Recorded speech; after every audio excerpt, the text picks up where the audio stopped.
Jessica leaned in and brushed her lips softly against my cheek. "Just a weekend with the girls," she said, flashing the familiar, rehearsed smile I'd seen far too many times. I nodded without a word, standing there in silence as she wheeled her suitcase toward the front door.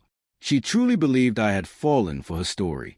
She expected me to be here, right where she left me, when she returned. She was wrong.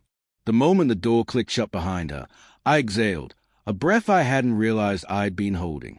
For months, I'd watched the signs pile up, the late-night texts she tried, and failed, to hide, the sudden makeover routines on very specific days, the girls' nights and work dinners that always seemed to leave behind a faint trail of cologne that didn't belong to me. Jessica had stopped even pretending to be careful. She never thought she needed to be. That was a critical miscalculation. I hadn't hired a private investigator. I didn't need to. Her lies unraveled easily when I started connecting the dots. This weekend wasn't with friends.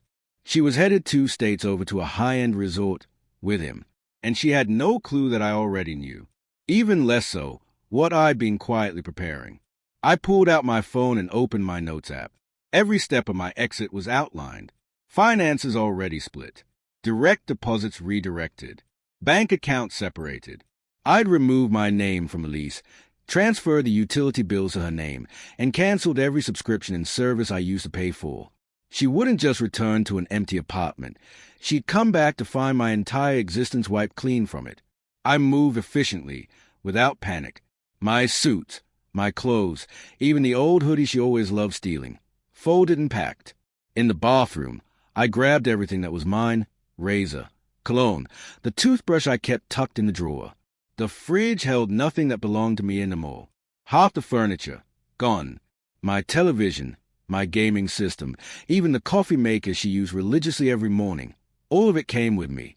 By the time I was finished, the apartment didn't resemble a home. It looked like a stage rental, sterile, impersonal, lifeless, like I'd never been there at all. A glance at my phone confirmed her check-in at the Sunset Bay Resort. She had no idea her world was quietly crumbling. I placed my apartment key on the kitchen counter, gave the room one last look, and walked away. No note, no explanation, no closure, only silence. She believed she could betray me and still come back to the safety of what we had. She saw me as a reliable fallback, too loyal to ever leave, too stable to imagine a life without her. She misjudged me completely. The door closed behind me, and for the first time in what felt like years, the weight on my chest lifted. It was like breathing fresh, cool air after being trapped in a windowless room. The evening sun cast golden light across the parking lot as I walked to my car. This wasn't an impulsive act. I hadn't made a rash decision in the heat of the moment. I had prepared for this with sharp, deliberate precision. The key sat on the counter. The final remnant of a chapter 1 was ready to leave behind. Every other link to that life, severed. There would be no way for her to reach me. That wasn't an accident. Behind the wheel, I was already gone.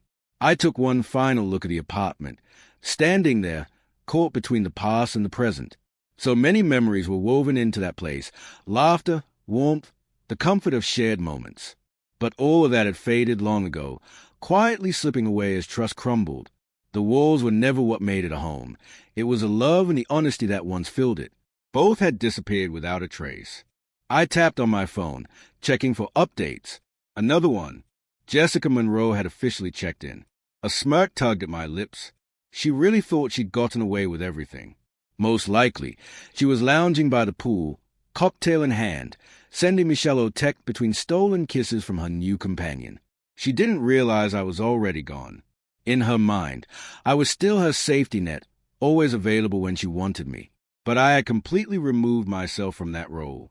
And soon, she would understand just how completely. I drove to my new place, a 1-bedroom apartment that was clean, bright, and undeniably mine. No lingering traces of betrayal. No shadows of what had been. The lease was in my name alone. The key felt cool and solid in my hand as I stepped through the door. This wasn't just a new beginning. It felt like taking back control. Later that evening, as I unpacked, my phone buzzed with a message. "Miss you already.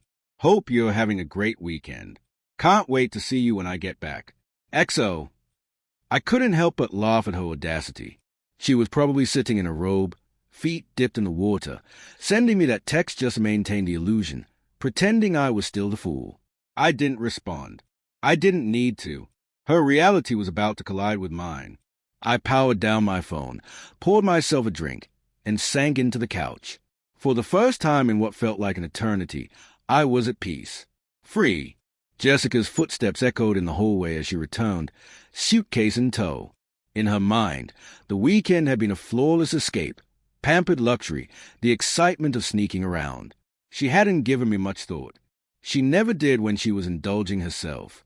I had always been the constant, the one she could return to when the fun was over. She reached the door, phone still in hand, already composing a casual text to me, something light to cover the silence of her absence. But when she stepped inside, her fingers paused mid-type. The apartment was different. The atmosphere had shifted. There was no trace of my cologne, no warmth in the air. The walls, once filled with familiarity, now seemed bare, stripped of everything. She entered slowly, suitcase abandoned at the door, a knot tightening in her stomach. Something was wrong. Something was missing. And that's when it hit her.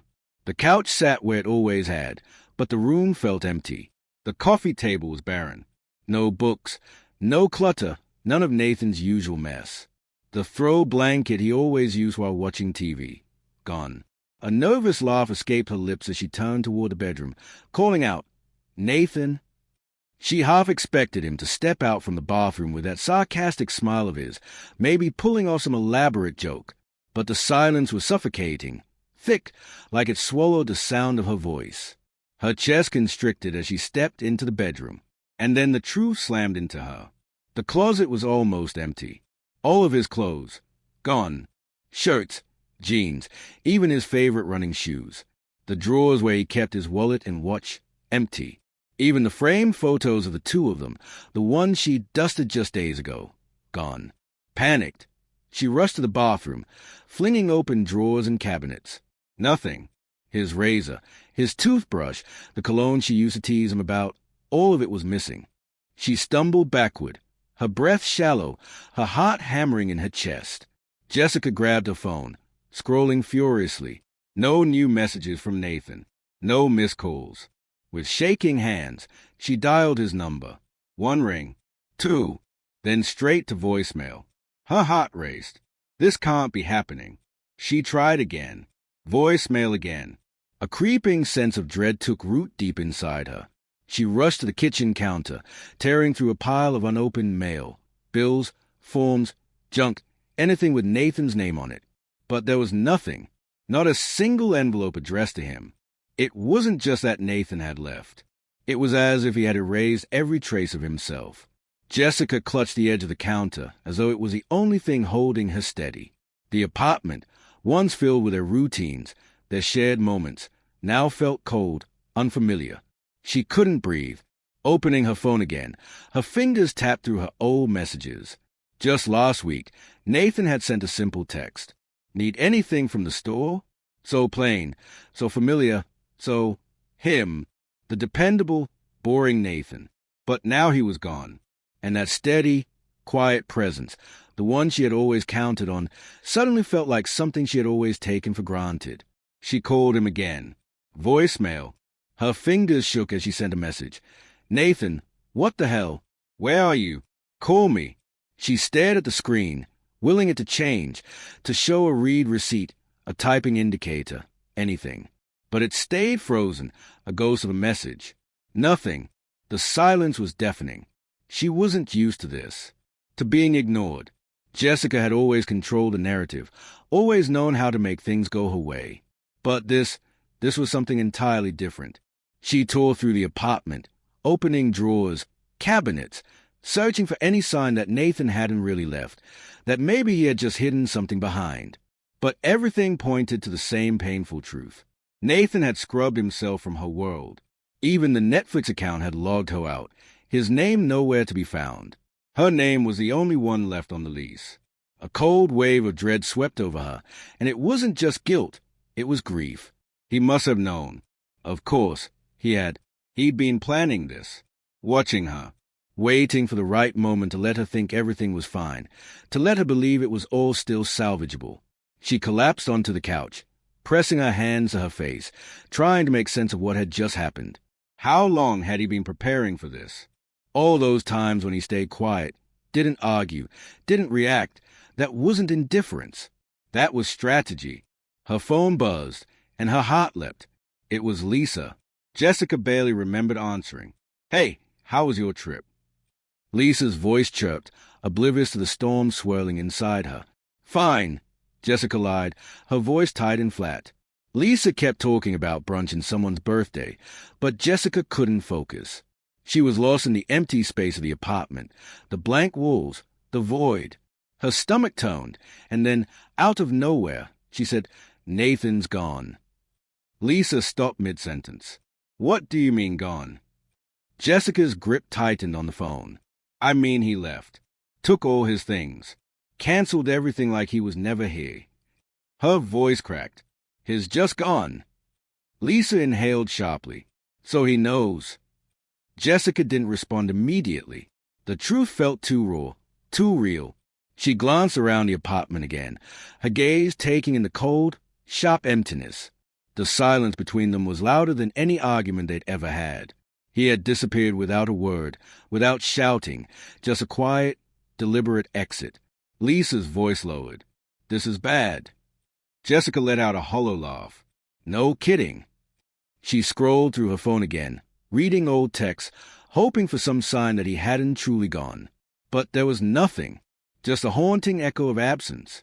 "Maybe he just needs space," Lisa suggested, though her tone lacked any real conviction. Jessica let out a bitter laugh. This wasn't a spur-of-the-moment decision. He planned this. He waited until I was gone, made sure I couldn't stop him.